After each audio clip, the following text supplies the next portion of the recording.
அனைவருக்கும் வணக்கம். உடைந்தது திமுக கூட்டணி, வெளியேறியது கம்யூனிஸ்ட் கட்சி அப்படின்ற தலைப்புல தான் இந்த வீடியோ பார்க்க இருக்கிறோம். அதாவது திமுகவினுடைய அரசியலை பொறுத்த வரைக்கும் கூட்டணி இல்லாம இல்ல. அவங்க வெற்றி பெற்ற முதல் தேர்தல்ல இருந்து தோல்வி அடைந்த இந்த கடைசி தேர்தல் வரைக்கும் எல்லா இடத்துலயுமே அவங்களுக்கு கூட்டணி என்பது ரொம்ப முக்கியமான விஷயமா தான் இருந்திருக்கு. ஒரு அரசியல் கட்சி ஒரு அரசியல் களத்துல வெற்றி பெறணும் அப்படின்னா கூட்டணி வைக்கிறது தப்பு கிடையாது. ஏன்னா எல்லாருமே அதிகாரத்துக்காக தான் இங்க களத்துல நிக்கிறாங்க. ஆனா கூட்டணி கட்சிகளை பயன்படுத்திக்கிட்டு அது ஒரு கருவேப்பிலை மாதிரி தேவை முடிஞ்ச உடனே தூக்கி போடுற ஒரு நடவடிக்கையை தான் திமுக அதிமுக ஆகிய ரெண்டு கட்சிகளுமே பண்ணிருக்கு. ரெண்டு பேருமே தான் அது பண்ணாங்க. ஆனா அரசியல் களத்துக்குள்ள இன்னைக்கு திமுக ஒரு நிராயுதமானியா நிக்குது. எந்த விதமான ஆதரவும் அவங்களுக்கு இல்ல. அவங்களுடைய சொந்த கூட்டணி கட்சிகளே, சொந்த கூட்டணி கட்சினா பல விஷயங்கள்ல திமுகவுக்காக முட்டு கொடுத்தவங்க இவங்கலாம். காங்கிரஸா இருக்கட்டும், விசிகா, அந்த மாதிரி பல கட்சிகள் திமுக பண்ண தவறுக்கு அவங்களாம் பதில் சொல்ல வேண்டிய கட்டாயத்திலாம் இருந்திருக்காங்க. பட் இன்னைக்கு அவங்க எல்லாருமே அந்த கொள்கை கூட்டணி அப்படின்ற செக்யூலர் ப்ரொக்ரெசிவ் அலையன்ஸ் எஸ்பிஏன்னு இருந்துச்சு. அதுக்கப்புறம் அதை இந்தியா அலையன்ஸா மாத்தினாங்க. அந்த அலையன்ஸை உடைச்சிட்டு வெளியேறிட்டாங்க. அரசியல் காலத்தை பொறுத்த வரைக்கும் திமுகவினுடைய ஒரு பெரிய இந்த கட்டமைப்பே என்னன்னா, கூட்டணி கட்சிகளை டாமினேட் பண்ணி அதன் மூலமா வெற்றி பெற்று எங்களாலதான் நீங்களே ஜெயிச்சிங்க அப்படின்ற ஒரு கட்டமைப்பை உருவாக்கி கூட்டணி கட்சிகளை சுருக்கி அவங்களுடைய வாக்கு வங்கிகளை பெற்று எதிர்காலத்துல ஒரு டாமினன்ட் பார்ட்டியா எமர்ஜ் ஆகணும் அப்படின்றதுதான். பட் அது எல்லாமே தகர்ந்துடுச்சு தாவேகா அப்படின்ற ஒரே கட்சியினால. தாவேகா தலைவர் விஜய் அவர்கள் தன்னுடைய முதல் மாநாட்டுல சொன்னாரு, கூட்டணி கட்சிகளுக்கு ஆட்சியிலையும் பங்கு அதிகாரத்திலையும் பங்கு தருவேன்னு சொல்லிட்டு அதை நிகழ்த்தியும் காட்டியிருக்காரு.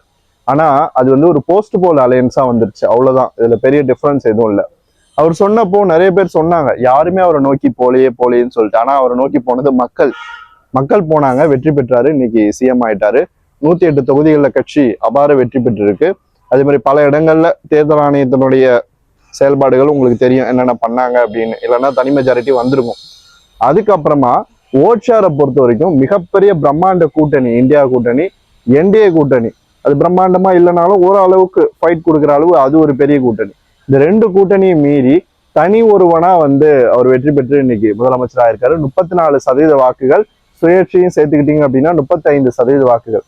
எடப்பாடி தொகுதியில போட்டிட்டார் இல்லையா, அவர் மட்டும் போட்டிட்டு இருந்தாருன்னா அங்க எடப்பாடியில கதை கந்தலாம் இருக்கும் எடப்பாடி பழனிசாமி அவர்களுக்கு. ஆனா அங்க ஒரு சூழ்ச்சி பண்ணி அதை பண்ணிட்டாங்க. இல்லைன்னா தமிழ்நாட்டிலே அதிக வாக்கு வித்தியாசத்துல வெற்றி பெற்ற வேட்பாளரா நம்ம சோழிங்கநல்லூர் எம்எல்ஏ இசிஆர்பி சரவணன் அவர்களும், நம்ம மாதவரம் எம்எல்ஏ விஜய் எம்எல் பிரபு, இவங்க தான் இருந்திருப்பாங்க. பட் அது எல்லாமே மாறி போயிடுச்சு. இருந்தாலும் அதிக வாக்கு வித்தியாசத்துல வெற்றி பெற்ற முதல் 10 வேட்பாளர்கள் அப்படின்னு எடுத்துக்கிட்டீங்கன்னா அதுல 8 to 9 வேட்பாளர்கள் தாவேகாவை சேர்ந்தவங்களா தான் இருக்காங்க. அந்த அளவு மக்கள் அபரிவிதமா வாக்களிச்சிருக்காங்க. குறிப்பா நகர்ப்புறங்கள்ல இருக்கிற மக்கள் தெளிவா யோசிச்சு திராவிட கட்சிகளை ஒதுக்கி தள்ளியிருக்காங்க. திமுக விஷயத்துக்கு வருவோம். திமுக பொறுத்த வரைக்கும் இப்ப கூட்டணி கிடையாது. அவங்களுக்கு இருக்கிறது இப்போ மக்கள் நீதி மையமும் அதே மாதிரி பிரேமலதா அவர்களும் தான். ரெண்டு கட்சிக்கும் பெரிய வித்தியாசம் கிடையாது. ஓட் பேங்க் கிடையாது. நிர்வாகிகள்னு ஒரு 100க்கு ஒரு 50 பேர் ஓட்டு போட்டாதான் உண்டு. அதுலயுமே இந்த தடவை யாரும் பெருசா போடல. மக்கள் நீதி மையத்துக்கு கட்சி கட்டமைப்பே கிடையாது. தேமுதிகாவுக்கு ஓட் பேங்கே கிடையாது. அதனால இவங்க ரெண்டு பேரையும் வச்சுட்டு ஒண்ணுமே பண்ண முடியாது. இதுல இவங்க சொல்றாங்க தனிச்சு போட்டியிடணுமா திமுக தனிச்சு போட்டியிட்ட தேர்தல் 1977 எம்ஜிஆர் வந்த தேர்தல். எவ்வளவு இடத்துல தெரியுமா ஜெயிச்சாங்க? 25 இடம், அவ்வளவுதான் ஜெயிச்சாங்க. சோ மறுபடியும் தனிச்சு போட்டிட்டா என்ன நிலைமைக்கு ஆளாவாங்கன்னு அது அவங்களுக்கே தெரியும். திமுகவினுடைய அமைப்பு பல வாக்குகளே 24% தான். இன்னைக்கு திமுகவினுடைய செல்வாக்கு 24% தான். 24% வாக்குகளை வச்சுட்டு 42க்கு மேல தாவேகா 42க்கு மேல போயிடுச்சு. TVK, IUML, Congress, CPI, CPM, VCK, இது எல்லாமே அங்கதான் இருப்பாங்க. இவங்க எல்லாருமே ஒரு கொலிஷனா நிப்பாங்க. அதனால அது 42க்கு மேல குறைஞ்சபட்சம் ஸ்ட்ரைச்சர் அவ்வளவு வந்துடும். அதனால வெறும் 25% வாக்குகள், 26% வாக்குகளை வச்சுட்டு 42% வாக்குகள்ல இருக்கிற தாவேகா தலைவர் விஜய் அவர்களை எப்படி தோக்கடிக்க முடியும்? அரித்மெட்டிக் வைஸ் இது பாசிபிளே கிடையாது. யூனிவர்சல் தேரி என்னன்னா, முதல்ல இருக்கிற வேட்பாளரை, அதாவது வின்னரை தோக்கடிக்கணும் அப்படின்னா செகண்ட் தேர்ட் வந்தவங்க ஒன்னா சேரணும் அப்படின்றதுதான். பட் அதுக்கான பாசிபிலிட்டி இங்க கிடையாது. உபி பீகார்ல இது நடந்துச்சு அப்படின்னா அங்க இருக்க சிச்சுவேஷன் வேற, கொள்கை அடிப்படையில கூட அவங்க பாலிடிக்ஸா பாக்குறது கிடையாது. பட் இங்க இருக்கிற மக்கள் அப்படி கிடையாது. பைபோலார் பாலிடிக்ஸ்ல எப்பயுமே மக்கள் திமுக அதிமுகவை எதிரிகளா தான் பார்த்திருக்காங்க. பட் அவங்க ரெண்டு பேரும் ஒன்னா சேர்ந்தாங்க அப்படின்னா எதிர்ப்பு வாக்குகள் செதறிடும். அது தாவேகாவுக்கு இன்னும் ஆதரவை கூட்டி கொடுத்துரும். நிறைய இடங்கள் டிரான்ஸ்பர் ஆகாது. இப்போ சைதாப்பேட்டை எடுத்துக்கோங்க, அமமுக போட்டிடுச்சு. அதிமுக ஓட்டு டிரான்ஸ்பர் ஆச்சா? இல்ல. டெபாசிட் இருந்தாரு அமமுக வேட்பாளர். எங்க போச்சு ஓட்டு? தாவேகாவுக்கு போச்சு. திருச்சி மேற்கு அமமுக கிட்டத்தட்ட டெபாசிட் எழுந்துருச்சு. அங்க அந்த வாக்குகள் எங்க போச்சு? அதிமுக வாக்குகள் தாவேகாவுக்கு போச்சு. நம்ம கம்பம் தொகுதி ஜக்கையன் ஏடிஎம்கே கேண்டிடேட் டெபாசிட் இருந்தாரு, அவருடைய வாக்குகள் எங்க போச்சு? தாவேகாவுக்கு போச்சு. ஜெகநாத் மிஸ்ராவுக்கு போச்சு, வெற்றி பெற்றார். ஸோ அதனால ஓட்டு டிரான்ஸ்ஃபர் பண்ணி கொடுக்குற இடத்துல வந்து எடப்பாடி பழனிசாமி அவர்கள் எல்லாருடைய வாக்குக்கு அந்த வாக்காளர்கள் கட்டுப்படுறது கிடையாது. அது மாதிரிதான் இதுவும். ஸோ திமுகவினுடைய அந்த ஓட் ஷேர் இருக்கு இல்லையா, அதை வந்து அவங்களால பயன்படுத்தி இதுக்கப்புறம் வர தேர்தல்கள்ல ஒரு கவுன்சிலர் சீட்டை கூட பிடிக்க முடியாதுன்ற அளவுக்கு தான் இருக்கு. அதே மாதிரி இப்போ உள்ளாட்சி தேர்தல் வரப்போகுது, அதுல திமுக வந்து படாத பாடுபட போகுது. சென்னை மாநகராட்சி, திருச்சி, மதுரை, திருநெல்வேலி இந்த இடங்கள்லாம் வாஷ் அவுட் ஆயிடும். நகர்ப்புறத்துல வாஷ் அவுட், கிராமப்புறங்கள்ல கொஞ்சம் அங்கங்க சீட்டை பிடிக்கலாம் அங்க இருக்கிற அமைப்பு பலம். ஏன்னா உள்ளாட்சி அமைப்புகளை பொறுத்த வரைக்கும் நீங்க பாத்தீங்கன்னா பெரிய அளவுக்கு மக்கள் வந்து கட்சி சார்ந்து ஓட்டு போடுறதுல கேண்டிடேட் கொஞ்சம் ப்ளே பண்றாங்க. நகர்ப்புற தேர்தலில் வந்து கட்சி சார்ந்தா ஓட்டு போடுவாங்க. நகர்ப்புறத்துல தாவேகா தான் இன்னைக்கு நம்பர் 1 கட்சி, பெரிய கட்சி. கிராமப்புறத்துல நம்பர் 1 கட்சியா தான் இருக்கு. அப்படி இருக்கும்போது கிராமப்புறத்துல ஃபைட் இருக்கும், நகர்ப்புறத்துல ஃபைட்டே இல்லைன்ற அளவுக்கு தாவேகா பெரிய லீடு எடுத்து ஜெயிச்சிரும். ஸோ ஒரு பெரிய அரித்மெட்டிக் அலையன்ஸ் ஃபார்ம் பண்ணாம இவங்களால வெற்றி பெற முடியாது. தாவேகாவினுடைய வெற்றியின் அடிப்படையே வந்து என்னன்னா, மாற்றத்தை விரும்பின வாக்காளர்கள் தனிச்சு போட்டிட்டு மக்கள் மத்தியில வெற்றியை காட்டினதுதான். நீங்க வெற்றியை காட்டாம யாரும் உங்களை நோக்கி வர மாட்டாங்க. வெற்றியை காட்டிட்டதுனால இப்ப மைனாரிட்டிஸ் வராங்க, ஃபுல் ஃபிளெஜ்டா வராங்க. பல பேர் கட்சியில ஜாயின் பண்ணிட்டு இருக்காங்க. எத்தனையோ தலைவர்கள் வந்துட்டு இருக்காங்க. எத்தனையோ வேட்பாளர்கள் அதிமுகவை சேர்ந்தவங்க போட்டியிட்டு தோல்வி அடைஞ்சவங்க தாவேகாவுக்கும் வராங்க. தாவேகா வேட்பாளரிடம் தோல்வி அடைஞ்சவங்களே தாவேகா கிட்ட வராங்க. ஏன்னா அரசியல் எதிர்காலம் அவங்களுக்கு முக்கியமா படுது. ஏன்னா அதிமுகன்ற கட்சி ரொம்ப கீழே இருக்கு. 21% வச்சுலாம் ஃபைட் பண்ண முடியாது. திமுகவாலே முடியாதுல்ல 26% வச்சுட்டு. அப்ப 21 வச்சுட்டு அதெல்லாம் பாதாளத்துல எல்லாம் ஃபைட் பண்ணோம். தாவேகா எங்கேயோ இருக்கே. அதனால அந்த கால்குலேஷன், அந்த அரித்மெட்டிக், அது எல்லாத்தையுமே வந்து ரொம்ப உன்னிப்பா வாட்ச் பண்ணிட்டு தான் இருப்பாங்க. ஸோ கூட்டணி இல்லாம திமுகவால ஜெயிக்க முடியாது. ஸோ பொட்டன்ஷியல் அலையன்ஸ் இல்லை. அதனால 2029 பொறுத்த வரைக்கும் திமுக தனிச்சு போட்டிடுச்சுன்னா 2014 மாதிரி 0 தொகுதிகளில் தான் வெற்றி பெற முடியும். ஏன்னா காம்பினேஷன் கெமிஸ்ட்ரி இல்லைன்னா ஒண்ணுமே பண்ண முடியாது அவங்களால. அதிமுக இன்னும் மோசமான நிலைமையில இருக்கு. ஸோ தாவேகா, காங்கிரஸ், சிபிஐ, சிபிஎம், விசிகே இந்த அலைன்ஸ் வந்து கிட்டத்தட்ட ஒரு ஸ்வீப்பை பண்றதுக்கு தான் வாய்ப்பு இருக்கு. ஏன்னா இந்த எதிர்ப்பு வாக்குகள் ரெண்டா பிளவுபடுது. அதிமுக 21% எடுத்துக்குது, திமுக 26% எடுத்துக்குது. இது நடுவில் அண்ணாமலை அப்படின்னு சொல்லிட்டு அந்த ஒரு கேரக்டர் ஒன்று வருது. அது ஒரு 5 6 அவருக்கு வந்து போடுவதற்கான வாய்ப்பு இருக்கு. ஸோ அது இப்படிலாம் போச்சு அப்படின்னா தாவேகாவுக்கு அது பெனிஃபிட்டா தான் போய் முடியும். தாவேகாவுக்கு மாற்றத்தை விரும்பின வாக்காளர்கள் அங்கே தான் இருப்பாங்க. அவங்க தாவேகாவுக்காக வந்தவங்க அங்கே தான் அவங்க தொடர்ந்து டிராவல் பண்ணுவாங்க. நம்ம சர்வேலையும் அப்படிதான் இருக்கு. ஸோ அண்ணாமலை அவர்கள் பிளவுபடுத்த போற வாக்கு வந்து கிட்டத்தட்ட அது அதிமுக அண்ட் பாஜக வாக்குகள் தான். ஸோ அது ஃபர்தரா வந்து ஒரு 4 முனை போட்டி. நம்ம நாம் தமிழரை விட்டோமே, ரொம்ப நாள் ஆச்சு, மறந்தே போயிட்டு அந்த கட்சி இருக்கிறது. அவங்களே நீங்க சேர்த்துக்கிட்டீங்க அப்படின்னா அது 5 முனை போட்டியா போயிட்டு தாவேக கம்ஃபர்டபுளா ஒரு 190 இடத்துக்கு மேல வந்துடும் அடுத்த அசம்பிளிக்கு.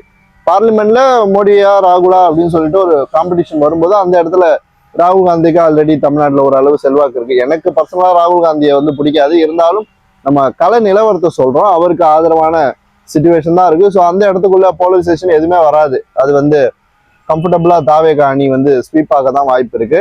இதுக்கு நடுவில் ஓபிசி போலரைசேஷன் ஒன்று இருக்கு, அதர் பேக்வர்ட் கிளாஸ். ஏன்னா தாவேகாவில் 8 தலித் அமைச்சர்கள் கொடுத்தது ஓபிசி கம்யூனிட்டிஸ் மத்தியில ஒரு பரபரப்பை ஏற்படுத்தியிருக்கு. அவங்க வந்து அதை விரும்பலன்றது உள்ளபடியே உண்மைதான் அது. ஆனா அதை வந்து டேக்கிள் பண்ணணும் அப்படின்னு தான் 4 வன்னியர் அமைச்சர்கள் கொடுக்கப்பட்டிருக்கு. இப்ப நீங்க இந்த 8 தலித் நீங்க எடுத்துட்டா கூட அதுல பிளவுபடுத்துங்க. பிஆர் கொஞ்சம் இருக்காங்க, தேவேந்திர குல வேளாளர்கள் இருக்காங்க, அருந்ததி இருக்காங்க, இந்த மாதிரி செக்ஷன்ஸ் இருக்கு.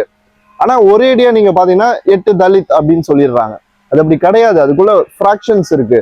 அதே மாதிரி வன்னியர்கள் 4 கொடுத்துருக்காங்க, மற்ற கம்யூனிட்டிஸ்க்கும் ரெப்ரஸன்டேஷன் கொடுத்துருக்காங்க. ஸோ அது எல்லாத்தையுமே வந்து மறைச்சிக்கிட்டு தாவேகாவுக்கு எதிராக ஒரு நரேட்டிவ் செட் பண்ணி பேசுறாங்க. ஸோ இதுதான் ஓபிசி போலரைசேஷன் அப்படின்றது. ஸோ அந்த போலரைசேஷன் வரணும்னா ஐடென்டிஃபை த எனிமி. யாராவது ஒருத்தவங்க 1 to 1 வந்தாதான் விஜய் அவர்களை ஃபைட் பண்ணவாது முடியும். அந்த அளவுக்கு கெப்பாசிட்டி இங்க யாருக்குமே கிடையாது. உதயநிதி அவர்கள்லாம் வச்சுட்டு நீங்க காமெடி ஷோ தான் நடத்தலாமே தவிர அவரை வச்சுட்டு இங்க வெற்றி பெறுவதற்கான வாய்ப்புலாம் துளி கூட கிடையாது. அதனால காம்பினேஷன் கெமிஸ்ட்ரியில திமுக தங்களுக்கு அதிகாரம் முக்கியம், இப்ப இருக்கிற எம்பிக்களை வச்சுட்டு சர்வைவ் ஆகணும் அப்படின்னு நினைச்சா போய் பாஜக கூட சேர்ந்துட்டு மினிஸ்ட்ரி வாங்கிட்டு இருக்கலாம். ஆனா அசம்பிளிக்கு வரும்போது வாஷ் அவுட் ஆயிடுவாங்க. ஆன்டி பிஜேபி ஓட்ஸ் இருக்கிற கொஞ்சம் ஓட்டும் அவங்களை விட்டு வந்துடும்.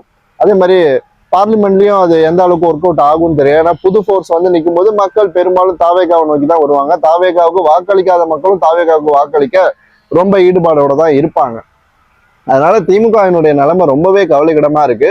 ஏன்னா அவங்க எந்த அளவு கூட்டணி கட்சிகளை டாமினேட் பண்ணி இத்தனை கால அரசியல்ல பயணிச்சாங்களோ அது எல்லாத்துக்குமே ஒரு நிரந்தரமான ஒரு முற்றுப்புள்ளி வந்த மாதிரியான ஒரு சிச்சுவேஷன் தான் இப்போ இருக்கு. ஸோ தாவேகாவை பொறுத்த வரைக்கும் இந்த அலைன்ஸ் கட்சிகள்ல இருக்கிற இந்த காங்கிரஸ், கம்யூனிஸ்டுகள் இவங்க எல்லாருக்குமே வந்து ஒரு சரியான ஒரு சீட் ஷேரை பண்ணணும். ரொம்ப அதிகமாகவும் கொடுக்கக்கூடாது. ஏன்னா காங்கிரஸ் கண்டிப்பா 20 சீட்லாம் டிமாண்ட் பண்ணும், அவ்வளோலாம் தரவே கூடாது. அவ்வளோ கொடுத்தா அவங்க ஜெயிக்கவும் மாட்டாங்க, கெப்பாசிட்டி கிடையாது. மேக்சிமம் காங்கிரஸ் கட்சினால 8 தொகுதிகள் தான் ஜெயிக்க முடியும். 10 தொகுதி போன எலெக்ஷன்ல அது ஒரு மும்முனை போட்டியா போனதுனால ஜெயிச்சாங்க. பட் இந்த முறை அந்த அளவுக்குலாம் சீட் ஷேர் நடந்துச்சு அப்படின்னா அது வந்து பெரும்பாலும் தோல்வியில போய் முடிஞ்சிடும். விசில் நிக்கிற இடத்துல விசில் ஜெயிச்சிரும். ஆனா கை நிக்கிற இடத்துல, சுத்தியல் அருவாள் நிக்கிற இடத்துல, பானை நிக்கிற இடத்துல வெற்றியானது டவுட்ஃபுல். இன்னொன்னு, இந்த ஓபிசி போலரைசேஷனை வந்து சமாளிக்க தாவேகா தன்னுடைய கட்சியில இருக்கிற வன்னியர் லீடர்ஸை வந்து எமர்ஜ் பண்ணலாம். அவங்கள வந்து மக்கள் மத்தியில கொண்டு போய் சேர்க்கலாம். அவங்க வந்து டாமினண்டா இருக்கலாம் அந்தந்த தொகுதிகளில். பட் அதை பண்ணல. அது ஏன்னு எனக்கு தெரியல. அது ஆக்சுவலா பண்ணணும். மக்கள் மத்தியில அவங்கள வந்து சமுதாய ரீதியா பழக விடணும். இது வந்து ஒரு ஆன்டி தலித் பாலிடிக்ஸ் கிடையாது. பட் ஓபிசி பாலிடிக்ஸ்க்கு இது வந்து ஒரு நேர் எதிராக இருக்கக்கூடாது அப்படின்றதுக்காக தான் இதை சொல்றேன். அப்படி அவங்க பழகும்போது தான் இந்த போலரைசேஷனை நம்ம சமாளிக்க முடியும். ஸோ இப்போ பாமகவை உள்ள கொண்டு வந்தா ஓபிசி போலரைசேஷனை சமாளிக்கலாம் அப்படின்னு சொல்லிட்டு என்னோட நண்பர்களே சில பேர் சொன்னாங்க. பட் அது ஒர்க் அவுட் ஆகாது. என்னைக்குமே உங்க கட்சியில இருந்து தான் நீங்க அந்தந்த கம்யூனிட்டிஸ்க்கான ரெப்ரஸன்டேஷனை கொடுக்கணும். ஸோ ஒரு சர்வே, ஒரு டேட்டா அனாலிட்டிக்ஸ் இதுக்குலாம் வந்துட்டோம் அப்படின்னா அரசியல்ல மறைஞ்சிருக்கிற ஒரு முட்டுன்னு சொல்லலாம் இந்த கேஸ்ட் பாலிடிக்ஸ். அதை பேசாம நம்ம கடந்து போக முடியாது. அதனாலதான் அதை பத்தி நான் டீட்டெயிலா சொல்றேன். அப்படி பார்க்கும்போது அந்த இடத்துக்குள்ளார தாவேகா தன்னுடைய லீடர்ஸ் தான் எமர்ஜ் பண்ணணும். இப்போ நீங்க அதிமுகவை எடுத்துக்கோங்க. அம்மையார் ஜெயலலிதா அவர்கள் கேஸ்ட் நியூட்ரல் லீடர். ஆனா அவங்க கட்சிக்குள்ள இருந்த சி.வி. சண்முகம் வன்னியர்களுக்கான தலைவராக தான் பார்க்கப்பட்டாரு. அவர் அந்த ஓட்டை கன்சால்டேட் பண்ணி கொடுத்தாரு. பட் இருந்தாலும் அதிமுக ஒரு கேஸ்ட் நியூட்ரல் பார்ட்டியா தான் இருந்துச்சு. அதே ஃபார்முலாவை தான் இங்க அடாப்ட் பண்ணணும். பட் அதுக்கான காலம், நேரம், சூழல் இது எல்லாத்தையுமே பார்த்து அவங்க பண்ணுவாங்க அப்படின்னு தான் நான் நினைக்கிறேன். ஸோ திமுக கூட்டணியை பொறுத்த வரைக்கும் இந்த தேர்தல் மட்டும் இல்லை, இப்போ வரப்போற இடைத்தேர்தல், உள்ளாட்சி தேர்தல், நாடாளுமன்ற தேர்தல், அதுக்கப்புறம் 2031 சட்டமன்ற தேர்தல், எல்லா தேர்தலையுமே கூட்டணி இல்லாம அவங்களால ஃபைட்டே பண்ண முடியாது. 24 to 26% வாக்குகள் தான் அவங்களுக்கு இருக்கு. சின்ன சின்ன கட்சிகளை சேர்த்துக்கிட்டா கூட அது 28 வரைக்கும் தான் வரும், 30 கூட வராது. அப்படி இருக்கும்போது ஃபைட்டே திமுகவால தர முடியாது. ஸோ ரொம்ப பரிதாபமான நிலையில தான் அந்த கட்சி இருக்கு. ஸோ இப்படி இருக்கிற இந்த சிச்சுவேஷன்ல கள நிலவரத்தை நம்ம தொடர்ந்து பார்த்துட்டு இருக்கோம். நிறைய அரசியல் நிகழ்வுகள் வேற போயிட்டு இருக்கு. நிதி ஆயோக் கூட்டத்துக்கு வேற முதலமைச்சர்லாம் போயிட்டு வந்தாரு. ஸோ தமிழ்நாடு வந்து இந்திய அளவுல வந்து ஒரு மாற்றத்தை விரும்பின ஒரு ஸ்டேட்டா இப்ப பார்க்கப்படுது. ஒரு புதிய முதலமைச்சர் தேர்ந்தெடுக்கப்பட்டது நிறைய பேருக்கு அதிர்ச்சியும் கொடுத்துருக்கு, எப்படி இது நடந்துச்சு அப்படின்னு சொல்லிட்டு. ஸோ நிறைய அரசியல் கணக்குகள்லாம் மாறி இருக்கு. ஸோ இப்படிதான் இந்த அரசியல் நிலவரமானது போயிட்டு இருக்கு. இது போல இன்னொரு வீடியோல நம்ம தொடர்ந்து பல விஷயங்களை பத்தி விவாதிப்போம். நன்றி.